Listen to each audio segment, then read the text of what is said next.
just to share something that I hope will help you when it regards to your voice. Okay, you ready? Couple things. Number one, this one really wrecked me.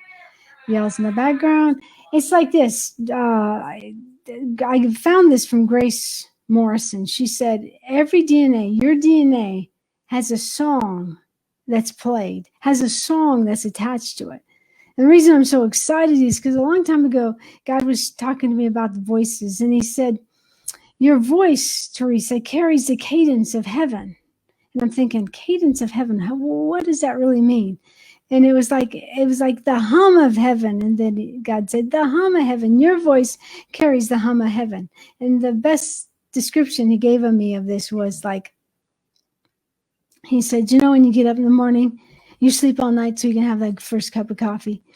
And you take that first sip and you, He said, that, in a way, is the hum of heaven. It's like something so deep, it can come out in a sigh, it can come out in a song, it can come out in your voice.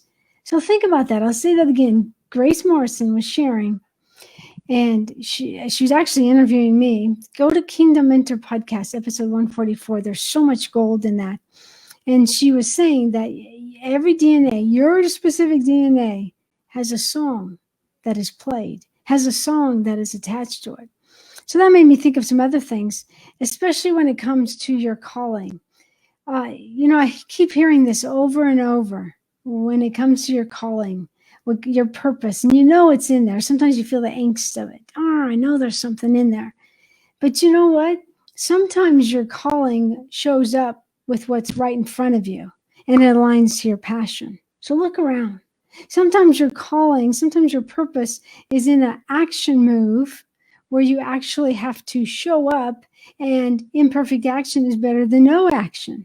See, I'm so passionate for you to really rise up today, before the elections, after elections, and use your voice. Now, your voice, I understand, your voice might be in your worship singing, it might be in your painting, it might be in that creative thing you do, or it might be in your book. Your voice can be represented in many things. But I just believe now more than ever before, God is raising people up like you to use your voice. I was sharing this with Grace and really just sharing the passion behind that idea of your voice. And I know when God laid that on me, it was just like I was going through different things, talking about identity. And then it just came down to the voice of God, the voice of God that's reflected in you. So Lord, what is that voice? And I'll never forget it.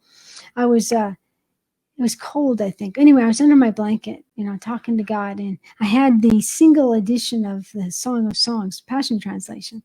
And he just picked that up. That's why I was, sitting in my comfy place with my coffee, having time with God. He tells me to pick up the Song of Songs. I'm going to do it. So I was reading chapter 1. It was really cool. Lots of underlines, jelly marks, spilled coffee. I could tell I had been in Songs chapter 1 for a long time. Then I got to Songs chapter 2 and verse 4. And this was like the third edition. But I stopped dead in my tracks. What did it say? It says, he transported me into the house of wine to drink of his love divine. So I think that's your word today, that you have a place to go. First with God. Show up in your relationship with him. Show up in obedience and watch him show up for you. Be content. Grow where you're planted, but grow. I mean, imperfect action is better than no action. An excuse is a well-planned lie. I was listening to a podcast about starting podcasting, and I was encouraging a friend. I said, man, you are meant for podcasting. But I loved what the guest kept saying. You just have to consistently show up for podcasting. He just kept saying that you have to consistently show up. And my ears are very attuned to that, because when I see someone show up day in and day out, like my friend Grace, I am so blessed. I am so energized. I am so thrilled. So if you're showing up, let me know. DM me on Instagram at Theresa Croft. I'd love to see you show up. So all of this to say that my heart as a kingdom mentor is to help you find your voice, to get you unstuck from the drama of the trauma, from the shame game, from those things, traditions and rudiments of the world that want to hold you back and say, you can't do that. And then it connects with your brain, that lie that has hit your brain. You're right, I can't do that. You can do that. You are enough. So one thing that the foundation of finding your voice, I'll never forget it. I was still, I hadn't gotten the voice idea yet, meaning teaching on that. And I remember we were on a long drive down to Florida with my husband.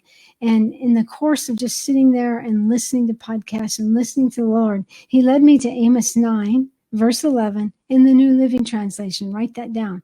Amos 9, verse 11. It talks about restoring, rebuilding the walls of David. And it had a certain order. It was repair. So often when we start with our voice, we have to repair relationships. Sometimes it's as simple as forgiving or forgiving ourselves. Then we have to go through the restore process. I think the restore is twofold. I think restoring from the trauma, restoring from dreams lost, restoration from your discouragement. But in that place, a message can come out. In that place, a word can come out. And then the third one was rebuild. But before you can rebuild, you have to go through the restore, repair process to find your voice. You have a calling on your life. You know it. You are meant to write that book, to do that podcast, start that podcast, to continue to paint, continue to rise up as a leader in the marketplace. And you can begin now. Or if you've already begun, can I encourage you? Consistently show up and be content with the few that God has maybe that you're showing up for. As you're faithful for the few, that's success. Not the wild numbers, but being faithful to serve the few. And I really believe God watches you. Okay, she can be faithful with these people in her life that she's pouring out into. I'm gonna make sure she's faithful there. But if she's faithful there, then I know I can add more. Sometimes we can get caught in the comparison and the how many likes on Instagram and all that as far as this speaking and stuff. But be faithful where you are. Maybe you're in a period of time where you just have to show up every day for your kids, for your babies, and it's hard. And it's long, and you miss real conversations. But can I tell you, as a mom with kids out of the house, you might not want to hear this, but it really does go by fast. So capture those moments in your mind. Get your iPhone out or your smartphone out. Take lots of pictures. I wish we had iPhones back then. Oh man, I would have been releasing some amazing videos because my daughter loved to sing, and whatever my daughter liked to do, my son liked to do. I did a few videos. Look up Me and God on YouTube and My Little Girl on YouTube under my Theresa Croft's YouTube page, and you'll see a lot of cute videos of my kids.